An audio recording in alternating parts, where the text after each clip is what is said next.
Hello everybody and welcome back to my channel. So today we're going to go through one great test and one great exercise that you can do that can reset the nervous system and really touch base with how your breathing and nervous system is overall.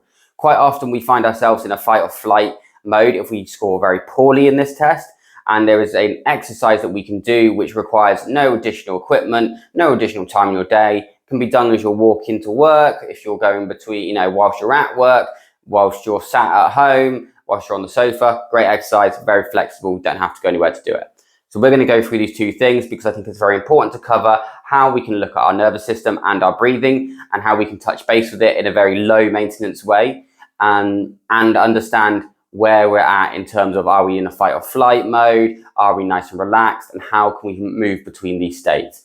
This applies to pretty much everyone. My clients are mainly athletes and they don't always score very well in this test, even though they are perceived as being very fit, or they perceive themselves as being very fit. So this is a great indicator to really see where your breathing's at, and they establish a good baseline for it. So the test is called the BOLT test, the Body Oxygen Level Test. This is a great test for you to analyze your nervous system and your breathing at the same time, and can be done daily. It should be done at the same time every day if you do it daily, or do it at the same time every week. So you can check in and get a constant score that you can write down on your phone or in your diary, whatever you want to do. So you can keep track of it, and you can see increases and decreases, which will show you influences in your day-to-day life. So how do we do this test? So what you want to do is take some normal breaths, calm the body down, and once you feel relaxed, breathe in through the nose, out through the nose, pinch and hold the nose shut, and then hold your breath for as long as possible. Now you're going to want to time this on a stopwatch. And as soon as you feel the need to breathe, this isn't a challenge of will or willpower to keep going or hold your breath as long as possible and break world records.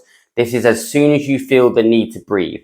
Either that's the thought of you need to breathe, or it might be you feel your neck muscles moving and getting you to breathe, or you feel something around your diaphragm and your belly moving, flexing to get you to breathe. These are all indicators that you want to breathe. So as soon as you feel them, you stop the stopwatch and you go back to breathing as normal. And the stopwatch should indicate in seconds an amount of time that you were able to hold your breath for. So what we're looking at here is, optimally, we want to be looking at 25 and above seconds. Ideally, especially if you're an athlete, 40 seconds and above. But if you're under that 25-second mark, and quite often you'll find that a lot of people, yourself out there, a lot of clients that I have, test below the 25-second mark, and can even be as low as 10 seconds. So this is a great way to indicate how the nervous system is doing. Generally, if you're going to be below that 25-second mark, you're going to find yourself in fight or flight mode a lot more often, or be stuck in there completely throughout the day. So this is a great indicator for this. Like I said, write the score down. It does fluctuate. It does change. So it's a good way to track where your body's at day to day or week to week whenever you're training it. Make sure to record it at the same periods. So this is a great exercise that you can use to influence your BOLT score test and improve it over time, as well as improve other biochemistry aspects of your breathing. This is called the Breathe Light exercise. This is a great exercise that you can actually do whilst you're moving as well, but it just adds to the load and intensity because your obviously muscles are demanding oxygen. So it's better to start off sat down and in a relaxed space, but don't have to stick with this. You move to where your parameters are in terms of your fitness and your level from your BOLT score test.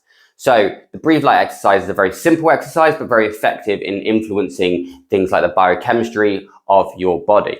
What do you do? So to breathe light, you need to breathe in and out through the nose to feel relaxed and your breath is under your control. And then once you feel in this more relaxed and controlled state, you can then breathe in through the nose, but only sipping the air. So taking in almost half as much air as you would normally take on a normal inhale in through the nose, but then letting go and letting the air fall out of your nose in a nice slow manner. You're not forcing it out. You're not trying to get the air in and out very quickly. You're just doing it nice and relaxed. You want to be breathing nice and light in through the nose. So not only sipping it, you want to make sure that you can barely feel the air coming in and out of each nasal cavity. You want to not be able to feel those nostril hairs moving, the air running around the edges of the nostrils, or the air brushing against your top lip. You want to make sure that when you're breathing in light so that you don't feel it at all. And again, you want to be sipping that air.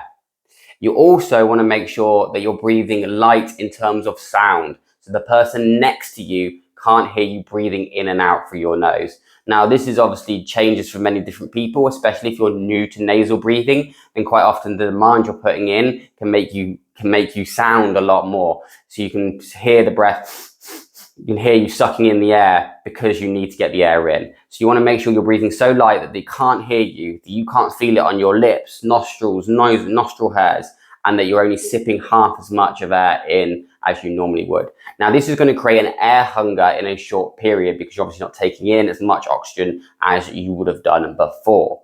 So in this air hunger, you want to sit in this air hunger for a reasonable amount of time, depending on your level from the Bolt score. Now, it's hard for me to say where this time frame is for you because it needs to be tailored specifically to you. But as a rule of thumb, do it for 2 minutes and then go back to normal breathing through your mouth, through your nose, however you normally breathe in your day-to-day life, and just go at that pace. Now, you can adjust the intensity. You can go down, do 30 seconds, 10 seconds, or you can go up and do 3 minutes.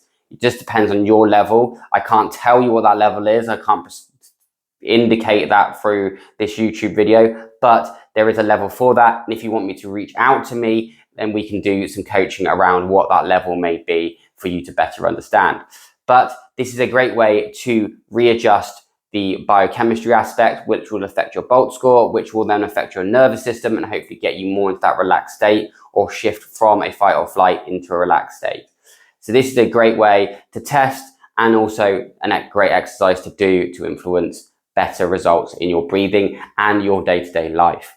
I hope this video helps, and I'll see you again on the next one. Make sure before you go to give this video a like if you enjoyed it, and if you didn't enjoy it, make sure to give the video a like anyway. See you all soon.